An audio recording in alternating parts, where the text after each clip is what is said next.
What's happening, Hardscapers? This is episode 283 of the How to Hardscape podcast, where we talk about how you can start and grow your hardscaping business. And on today's episode, we have a I Am a Hardscaper roundtable. This is where we bring on returning guests from our I Am a Hardscaper series, those that have done the one-on-one interview and a roundtable. And then we have our roundtable guests come back whenever they want. And in this episode, we do a end of year roundtable. It's actually been a while since we've done one of these. The last one was the beginning of the year, and now we're doing a wrap up end of the year. Talk about how the season's gone, struggles that we've experienced, and a lot more in this episode. But before we get into it, we want to thank our sponsors, Cycle CPA. And if you're looking for bookkeeping, accounting, CFO services, reach out to Cycle CPA at cyclecpa.com. Let them know How to Hardscape sent you for money off their services there. Knowledge Tree Consulting. If you are looking for somebody to help you in your business, I would highly recommend Knowledge Tree Consulting. They are efficiency consultants in our industry, and you've heard them on the podcast multiple times before. George and Peter of Oriole Landscaping, and George a couple of other times talking about various topics, and we'll definitely have George on in the future to talk more. But you can learn more about them at knowledgetreeconsulting.com. And if you're looking for a software to dive into this season, this off season, check out the How to Hardscape Headquarters software at hthheadquarters.com. We have a demo there, and you can also book a demo with me if you want to learn more about it. This is the final month that we're going to offer locked in pricing. If you sign up before the end of the year, you will get locked into your pricing for this. After this, we cannot guarantee that. What we've been doing up until this point is if you sign up, you get locked into your price, and every time we hit a feature milestone, we raise that price. And for new users, you'd be signing up at that price. In January, we'll be jumping up to a new milestone, and the price will increase, and we also won't be able to guarantee locked in pricing for that feature growth. So if you are looking for a budgeting, estimating, job costing, scheduling, time tracking, access to our course content library to be able to onboard and train your employees within the software, then you can check it out at hthheadquarters.com with lots more features like company chat groups. We have Gantt chart scheduling coming out very shortly, which is another feature milestone that we're going to get into there, and a lot more. So if you want to learn more, like I said, hthheadquarters.com, or send me a message at howtohardscape on Instagram. And without further ado, let's get into today's episode. Today, we're joined by three returning guests. We've got an all Ontario, Canada roundtable here for the How to Hardscape podcast. And for these roundtables, we bring on previous guests that we've had on the show for our I Am a Hardscaper series, where we bring on business owners and do a deep dive into their business.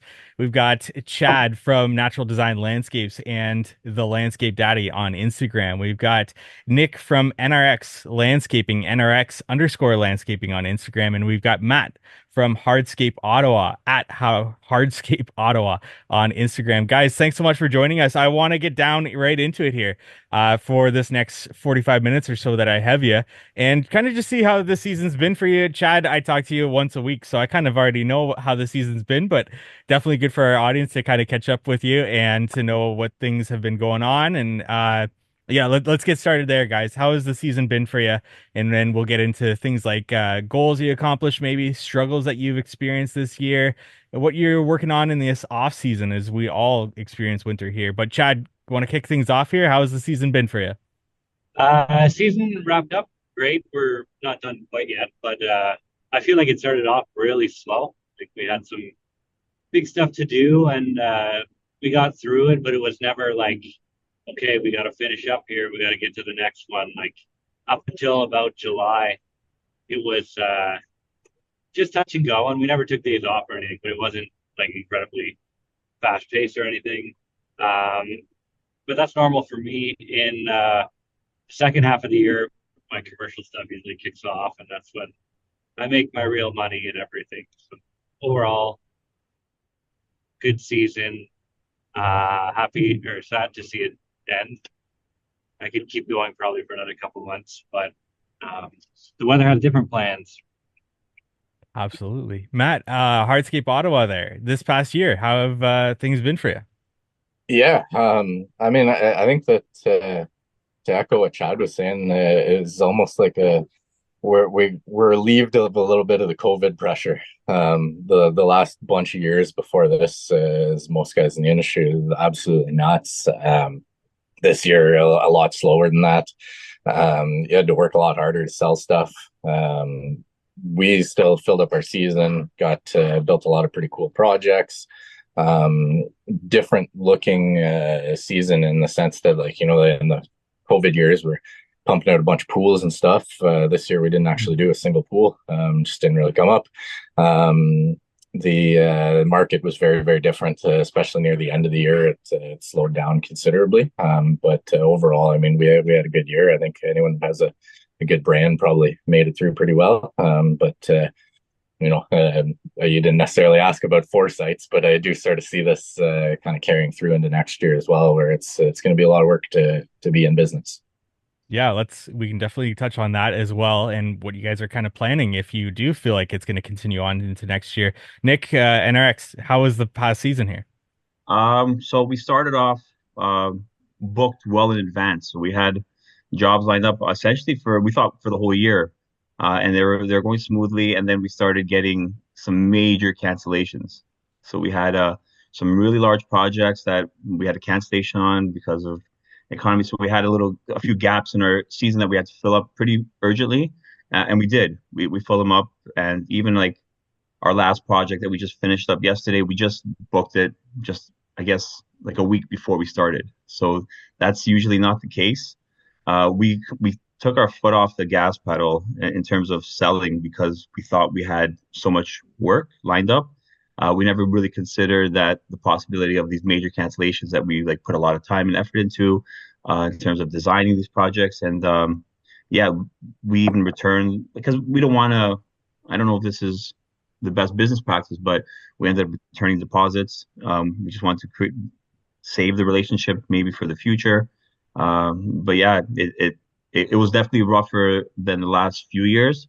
I don't know what's happening for next year. We have a few projects that are lined up, and then a lot of pending projects. So it depends on the economy, it depends on what's going to happen there, if they end up pulling the trigger or not. But it's right now the forecast is pretty promising. Were those projects postponed at all to look at next No, year, or they're just postponed done? indefinitely.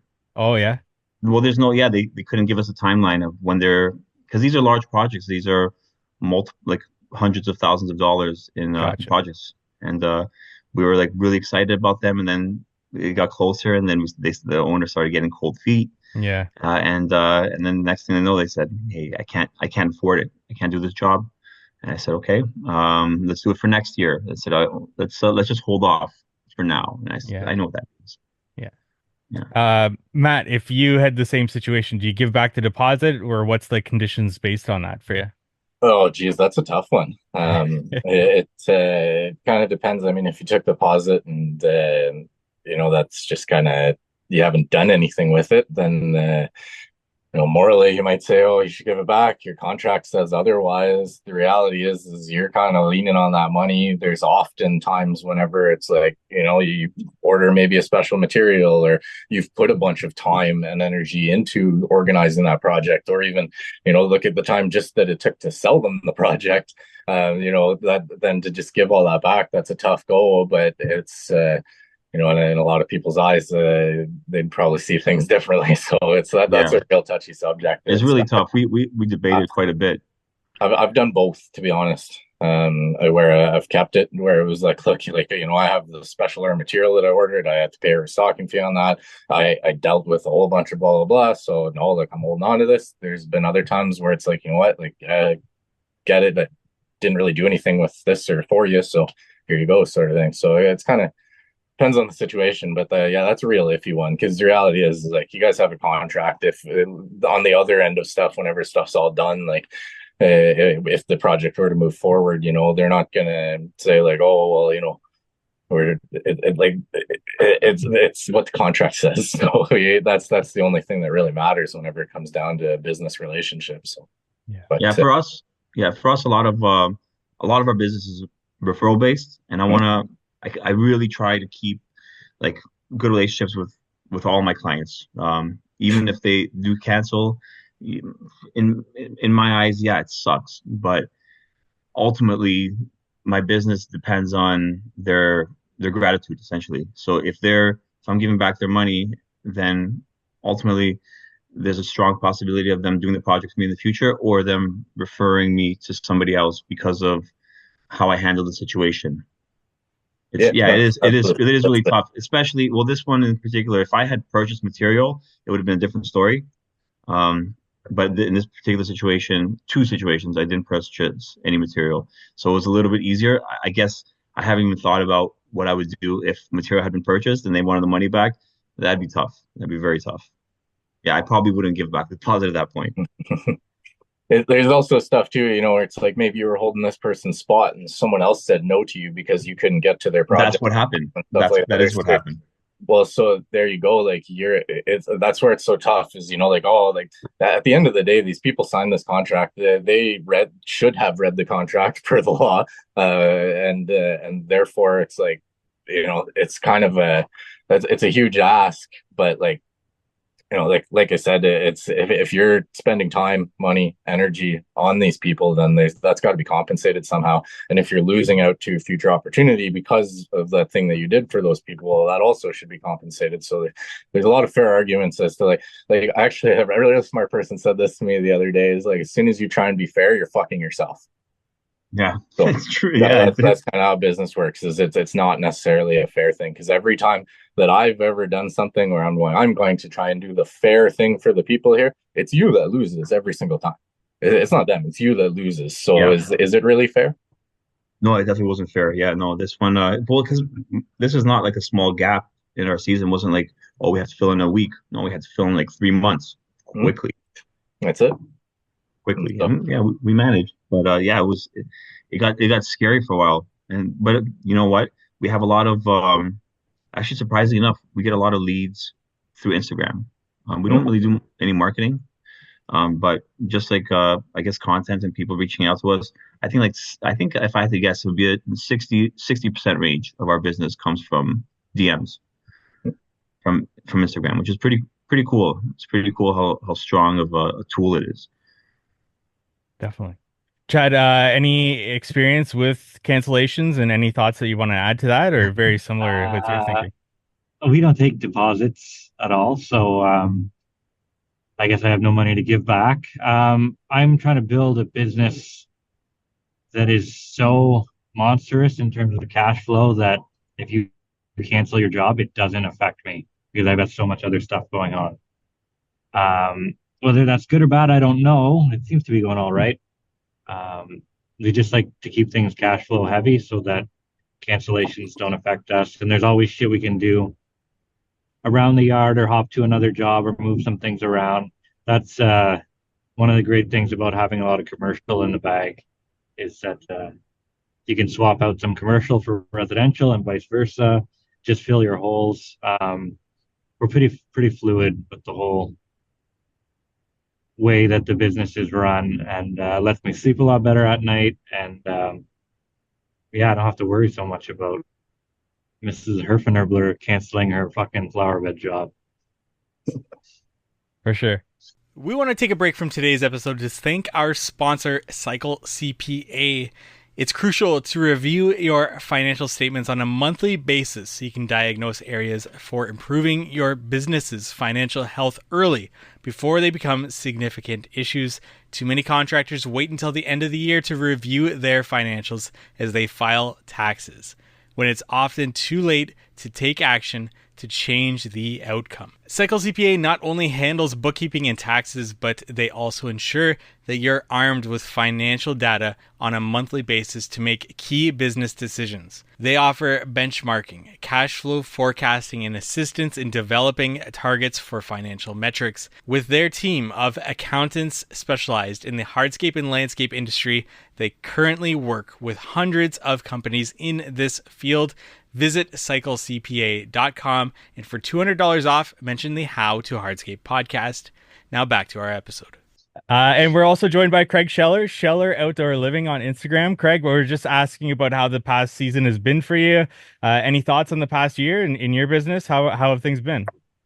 We had an interesting year. We started in August. We celebrated 4 full years. I think everybody's correct when they say the first 3 to 5 years of a business is the toughest, and we're definitely in that kind of like growing and try to stay stable with the revenue we've you know experienced in years past. So we got off to a slow start with just kind of a weird winter, weird economy. In previous years, we had been booked out 6 to 9 months, and this year we weren't booked out hardly at all. We ended up taking some jobs we wouldn't normally take uh, just to keep things going, and but things really picked up about June.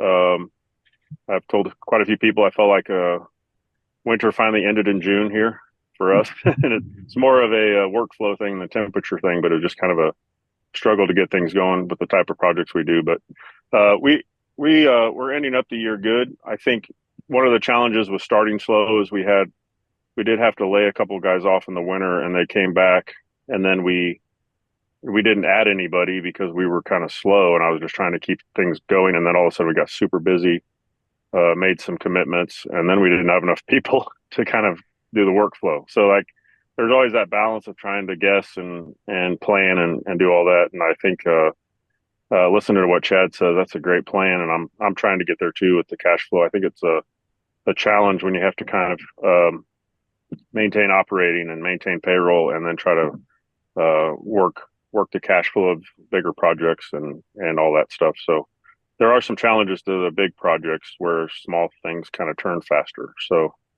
that's where we experience our cash flow issues there. Gotcha.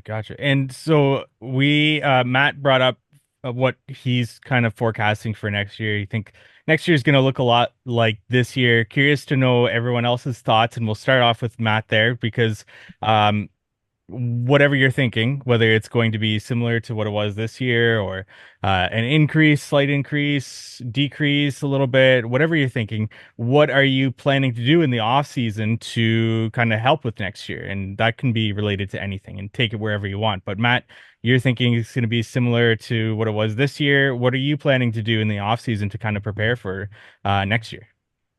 Well, one, it's I'm not necessarily predicting that. I did see an announcement this morning. The Bank of Canada is lowering the rate again, which should help with things. I think that's what a lot of the indefinite delays on people is what they were waiting for. So that should help things. I'd also note for Craig, it's maybe gonna start getting better down there a little sooner than us due to a recent election, and we've got one coming up there next year that should help us out so even some more.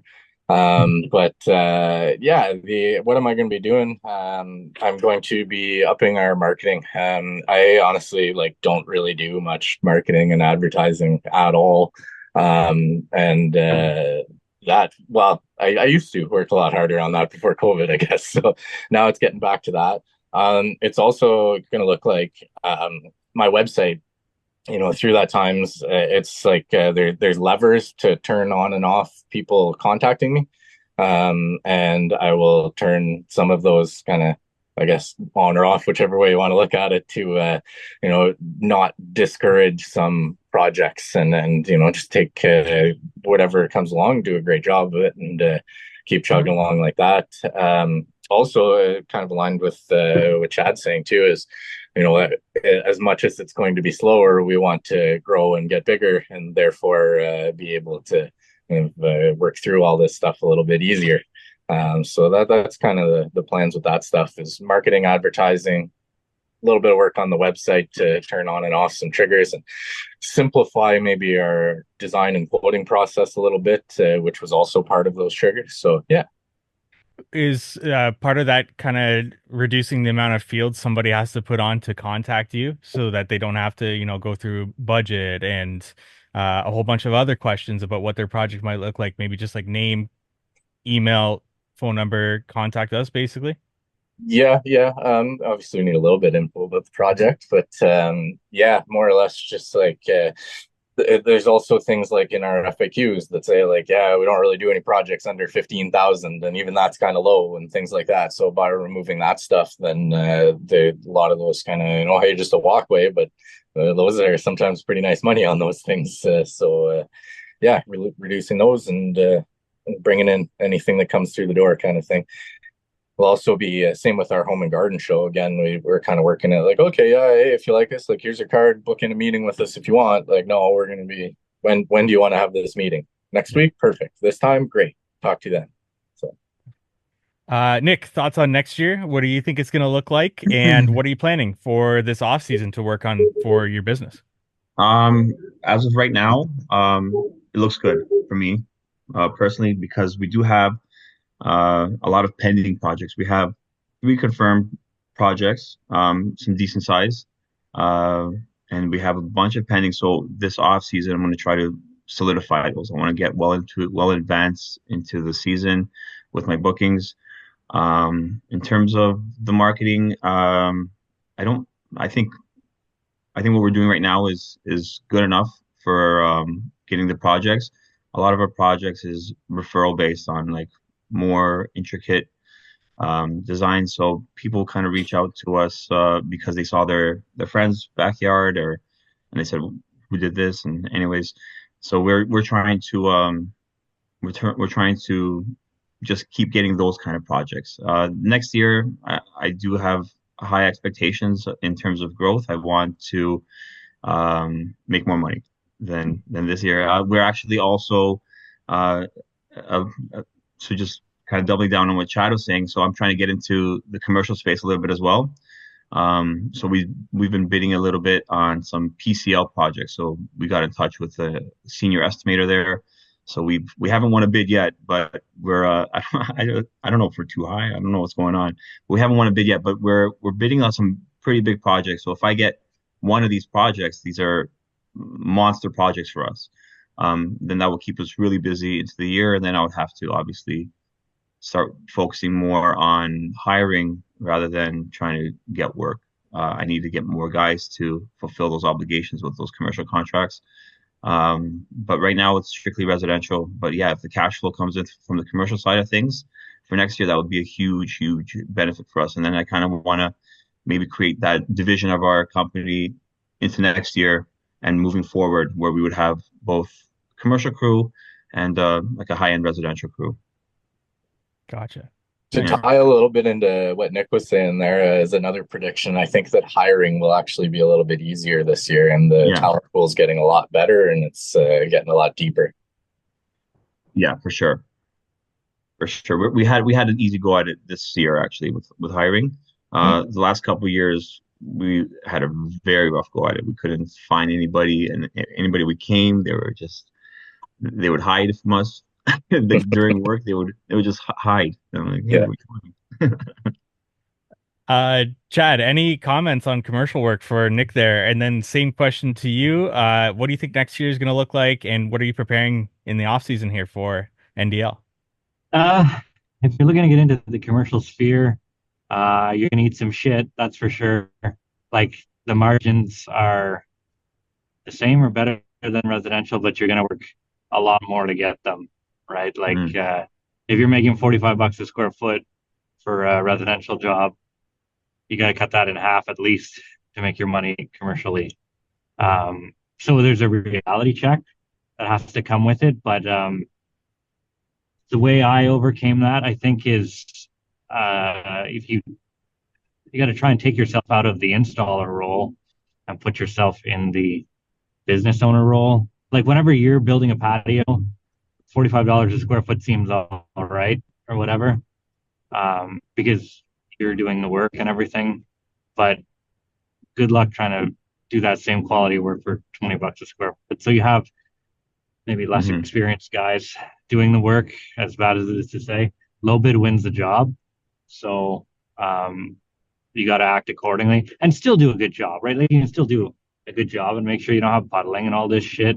Like I say, you just got to be willing to eat shit compared to what you'd get residentially on sure. something. So, Mhm, as far as what's going on this upcoming year, 2025. We got a lot in the bag. We've got, I'd say a couple million, 2 million or so in retirement homes and stuff to do. Um, Beyond that, I mean, how far do I have to be booked out residentially? I don't know. I'd be happy with 4 weeks out. Um, Sorry, guys. You're good. Um, what was I going to say? Yeah, someone told me a long time ago. I was talking to a bigger contractor, and I told him, "Wow, you're booked out for 6 months. That's great." He's like, "No, like if you're booked out like 4 weeks, you can gobble up a lot of stuff. A lot of good stuff passes you up when you're booked out 6 months or a year, right?" Mhm. So I'm happy with them being booked a month out for residential stuff. We'll see. We're fluid, like I say. Yeah. Anything that you're gonna work on for your business to get started in the new year? Uh, Or any we're plans to change we're anything? such a diverse business that everything could use work, right? Like we're excavation guys, we're hydro seed guys, we're brick guys and tree guys and everything in between. Um, Maybe putting some more systems in place. Like we picked up a hook lift truck that should come in the spring. So now the brick guys stay on site doing brick instead of driving all around town trying to pick up materials and shit. Um, we're going to get ourselves a driver that can do all that stuff so that the laborers are laboring and not joyriding around. And that goes for the tree guys too and everything. Like just, I'm surprised you didn't do that earlier, to be honest, Chad. You've been yeah, sized it's, for some time. You could have used it. yeah. I mean, now I'm the truck driver, right? I'm doing all the trucking and bringing shit to guys and everything, but I can also like be on my phone, like Bluetooth or whatever, putting out fires and answering calls. I can do all that while I'm driving. I can't run a quick cut and be on the phone at the same time, you know? So I've been filling those shoes, but um, maybe it's time we get a driver and just someone dedicated to bringing stuff out to the crews because I'm so poorly managed sometimes in if whether they have enough brick or enough base or enough edging or whatever it is that like I let a lot of stuff slip through the cracks. But I also rely on the guys to tell me, we need another pallet of sand here. We only have 3 bags at the shop, and they don't tell me until sanding day at 7:15 in the morning. Hmm. So we just need some better systems. Nice. Mhm. We want to take a break from today's episode to thank our sponsor, Knowledge Tree Consulting. They are efficiency consultants in the industry with 35 plus years of industry experience building Oriole landscaping in Toronto, which they are completely hands off at this point. George and Peter have been on the podcast before, and George, on multiple occasions now, I've personally leaned on him to help with the How to Hardscape headquarters software and how we can maximize the efficiency of user experience. And I know the guys at DTE Landscaping, Chuck and Jeffrey, who we've also had on the show multiple times, have hired them on in the past. Check out their consulting services, peer groups, and events that are coming up on their website, knowledgetreeconsulting.com, or check them out on Instagram at joinktc. Now back to our episode. Scheller, same question to you. What do you think next year is going to look like for you yourself or the market in general, and anything that you're going to work on? I think do you guys take a little bit of time off in the winter, or how does that work there for you? It just kind of depends. We usually try to take off between Christmas and New Year's, just kind of regroup a little bit, but maybe a couple weeks here and there. It just depends on the temperature. So Yeah. we have enough work booked, and I try to book winter projects. Like one we have coming up is we have to rebuild a retaining wall. It's a lot of gravel work, a lot of equipment work, and do a pool. So those kind of things we can do in the wintertime and stay kind of busy. I like to keep my guys busy because I like to keep them, 2 of them are on salary, and I want to keep them working. I don't want to lay them off if possible. So one thing that's different from going into next year as opposed to coming into this year is that we have 2 good sized projects booked that'll probably get us to sometime in May. And so that'll give me some time to kind of start working on if with the guys that we have. That's probably what our schedule will look like and what we've kind of scheduled with our clients. But what we're trying to that'll give us some time to kind of get other things going for spring. But I also am really looking at this year at for next year. What are we really efficient at? And that's what I'm going to look back on and say, okay, what type of projects should we really be doing with the equipment we have and the skill set we have and all that with the trucks we have. Where we kind of got in a situation this year where right now I'm on a tile job that we're using no equipment on. We did a hardscape where we used equipment at first and then we didn't really need much. And then all the pools that we put in this year, believe it or not, have been in on other contractors' projects. And we've actually done really well on those because we have equipment, we have trucks, we're getting efficient on pools. So then it's like, maybe we should focus more in those areas because we seem to get, or I need to add more time on our hardscape jobs or different things like that. That's what I want to look back on and be like, okay, if we're going to do these type of projects moving forward, and we're very, very detailed in what we do, we try to do good work. So maybe we just need to add time and charge more, or do we want to focus on something else instead? So I don't know if that makes sense or not, but Yeah, I really have to look at what, I guess, a clear direction, or trying to get more people to where we split up and we have hardscape and kind of an excavation pool side or something. So that's the challenge for me right now is which way are we growing, or do we kind of want to stay pat for a couple of years and try to, build up that cash flow and build up that reserve and then build from there. So just some decisions that I have to make and look at based on data, I guess. Gotcha. So, And with that, are you like when it comes to actually looking at those efficiency factors, what are you doing to actually do a deep dive into that? And at with you, I believe in the field, do you make a decision of something that you are very efficient at, but it's not your favorite thing to do in the field and still go that route? Or is it something that like it's a balance between the two, or eventually are you just trying to back away from the field entirely? I've been in the field a lot the second half of the year just because I feel like we're behind trying to catch up because we got like I said, we added work but didn't have enough help. So we did hire another kid. He's been great. He's worked about 2 months, I think. So real eager. He's 21. He wants to learn everything. He'll work overtime. He'll do whatever. So I can't even believe we found him, honestly. But he didn't know anything, but he learns really fast. So he's been a great addition. And then we have our outstanding team that we already have. I'm more of a hire slow guy, so I want to kind of fill spots that we need as we go instead of just throwing people at things and then firing people. But that's off your question a little bit. But I think what I'll do is look back on our software because we separate a pool and we separate a patio and we separate carpentry and all these things, so we can look back and go, okay, we were under time on the pool job, which means I'm either bidding those correctly or we're getting better at them. Or we did this patio and we ran into this challenge and that challenge. And I kind of know in my head we had to redo this part. We had a wall fail, got rained on right after we'd kind of set everything up and it pushed out.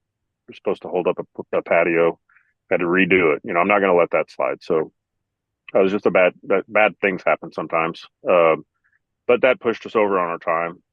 But also we were in a tight access area where we didn't really get the chance to use our equipment as much. So I really need to be careful about I'm not bidding by the square foot, but sometimes I don't look at the overall project and go, okay, when we get this done, we're not going to be able to get this in, or this machine or whatever. So that's going to slow us down, So it's luckily I have the data to look back in the hours and to go, okay, well, we're not efficient. We're either not efficient at hardscape or I'm not bidding it properly. Or we're not, or maybe we just don't. I've been in hardscapes for 25 years, so maybe I'm just not as passionate about it. I mean, if I'm honest, maybe I'm just not as passionate about it. Maybe my body hurts. I'm old, So I mean, there's all kinds of things you have to look at, when you're in this industry. That I love the industry. It's just a matter of I can't. I told somebody this earlier this year. I was talking to a couple of consultants, and I said, I don't want the industry that's been so good to me over all these years to end up burying me emotionally and financially.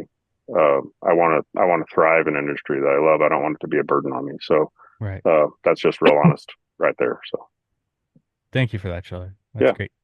So Craig, one thing that I can kind of echo some of your sentiments there, and one thing though that has become abundantly clear to me, kind of looking at how this season has gone. Um, Honestly, my guys were great. They worked crazy efficient, like as hard as they could. Um, the thing was, and like we're selling stuff well above market rate as well. However, we still, while we were profitable, had a good year, only good, not great, in that there's not, I guess, well, while I made some money for once, there's not a ton of profit left in the business. Right. And the reason for that is that we frankly just didn't do the volume that we had budgeted for. Not because guys were missing the hours on the projects, but because we just didn't have as many guys moving around doing things, getting things done. Right. So what has become very clear to me, and to tie into what you were just talking about with your budget, is essentially you need to take all of the data that you have, and you're just kind of saying a bunch of or this or that. That's kind of what's tough about all that, is you do have to sift through all of that.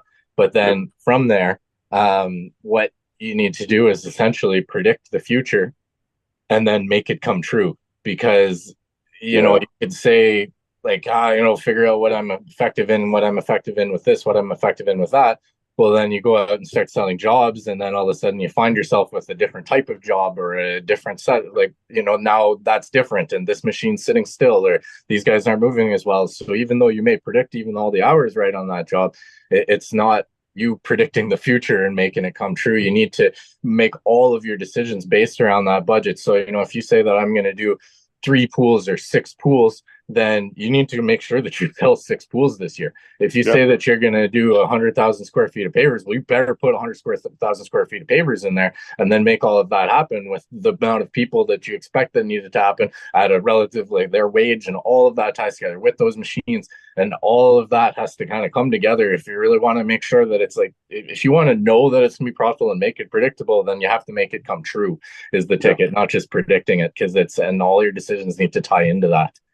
That's I think the way to do it. And I'm not talking like someone who been there, done that. I'm talking about someone who is kind of in the steps of that, where it's like, like I said, I couldn't ask any more out of my guys this year, but we still didn't hit our business goals. Why not? Because we didn't do the gross, that therefore, et cetera, but we needed more people to do that we didn't have those people. We didn't do certain jobs, like, I was talking to the guys earlier before we hopped on the call. We didn't do a single pool this year. Well, I had budgeted that we would do 2 pools. So it didn't work out the way it was supposed to, sort of thing. And therefore, we didn't meet those business goals. So if you want to meet those business goals, you have to make it come true as well, and make your sales based around that, your marketing based around that, your et cetera, to make it happen. I feel like we're running about a month behind right now, because we also got into multiple projects at one time. So we're jumping around, which I hate. That just drives me completely nuts. And so we're trying to get all these wrapped up before we start another one, which being a month behind in a schedule puts you a month behind in what your revenue is going to end up being. So, and it's the end of the year. So we're up about 100 or maybe between 100 and 200,000 from last year, which to me is a miracle the way the year started.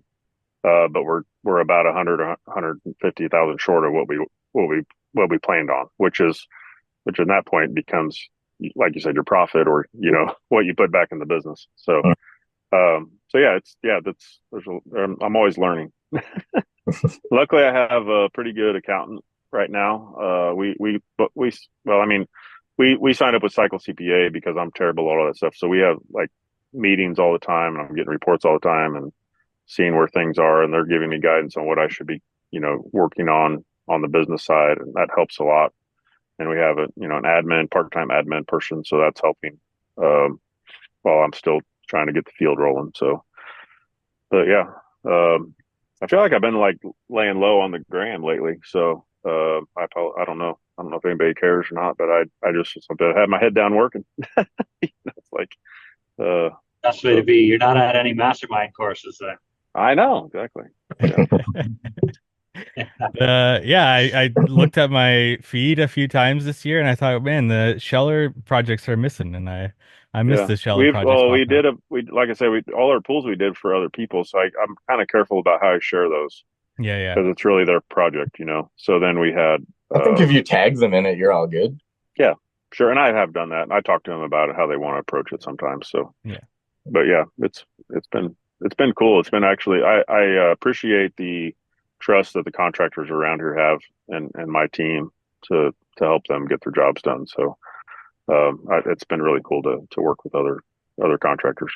So We touched on their effectiveness, efficiency, working in the field. Nick, you are very effective at beautiful inlays and these complex projects. And in comparison to that, it would not be as efficient to do that compared to just a simple hardscape project. With NRX, are you planning to still continue this all Yeah, out inlay designs next year and continue that branding? yeah, yeah. That and it also, I need to create designs on a larger scale where it's easier for my guys to install. Because what happened this year was I wasn't able to leave the site at all. I need to oversee everything. I need to be in charge of placement. Everything is very important to me, and I go crazy about it. So, like for example, H&A, I didn't go because we had a we had an install that was really complicated. And I thought about it long and hard, and I'm like, can my guys handle it? And ultimately, I said no. I'm like, I don't think they can. Now, like, it's not a knock on them. They're awesome. They do great work, but like, I can't say, here's this photo of what I want. I need you guys to put it on the ground. So I stayed there, and then it's very for us. It's complicated. I need a half circle that goes from a step to the walkway. They don't know where to put that radius point, right? The origin point to create the actual radius. So all those things like I need to know when those projects can happen and when they can't. So I'm trying to do like really cool designs, but something that I know that my guys can handle if I'm not there. So I can, if I need to, I can step away. I can go to H&A or you know, have meetings or whatever. Right now, this year, I couldn't do that as much as I wanted to. A lot of the times where I did leave them with kind of a little bit of freedom, I would come back and then it's not what I want. So they would like, for example, they ran a herringbone, and I needed it straight. I was told them run a string line, and they just used like they just eyed it out, and I'm like fuck, and I fucking lost it. And then I told them take it all apart, and like things like that. Like I need to know what they're capable of, and I need to change my business, like at least the designs to kind of that's what kind of what I want to do. I want to change my designs where it doesn't really affect like the beauty of it, but something that's a little bit easier for them to install without my guidance. So, but ultimately, I still want to have a lot of cool inlays. But a lot of the inlay stuff, like I do myself, I love it. Like I have a lot of fun with it, especially on a small scale. We do a lot of like stuff with like 1 inch flagstone where it's really simple to cut, like something like cut a picture or some shit in there. So like stuff like that, like I love it. Like I love being on site and installing those things. It's fun for me. But on a larger scale for the larger projects, I need to kind of scale back on the complexity of it if it's not necessary. Definitely. Yeah. As we come to a close here, I just want to give you guys a chance. Any closing comments, remarks? We talked about how the season went, what's looking like for next season, and anything that you struggled with. We talked about as well as effectiveness, efficiencies. Any closing comments on anything we talked about? What you're looking forward to next year? Anything that you want? And where can our audience go and find out more about you? Chad, we'll get started with you there. I got nothing that I haven't said on our other podcasts. So if you need me, you can find me at Natural Design Landscapes or Landscape Daddy. And that other podcast, Not Our Finest Hour, if you want to listen to that, that's myself, Chad, and Paver King, the Landscape Daddy, and Paver King there every Friday and Saturday on your phones. And on to Matt there, where any closing comments, remarks, and where can our audience go find out more about you? Yeah, I mean, thanks for having me back here, Mike. It's been a while. Always great to join you guys. Not really much in the way of closing comments. I think we've touched on a whole bunch of stuff here today. If you want to find me, Instagram, Hardscape Ottawa. And for next year, I'd maybe looking forward to being a guest host on the Not Our Finest Hour podcast so I can come talk a whole bunch of shit. Well, you may have a game in the works for the Not Our Finest Hour podcast that maybe you could. Yeah, I'll need some more info about that. I'm organizing it, so it's not as perhaps risky as if the other two were organizing it. Who knows? We'll see. That's still in the works. And on to Craig. Any closing comments, remarks, and where can our audience go to find out more about you? Is the game the only way you get on that podcast? No, it is not. I might consider. I have a lot of strong opinions. So yeah, exactly. No. Yeah, it's been a one of the hardest years. Honestly, it's been one of the hardest years for me business wise. We've struggled with hitting deadlines. We've struggled with keeping our customers, the communication going good. We've struggled with cash flow. But one thing that has remained is we have a great team, and I got a great wife that supports me, and a great group of mentors and friends in the industry that I can reach out to. And I feel like that's the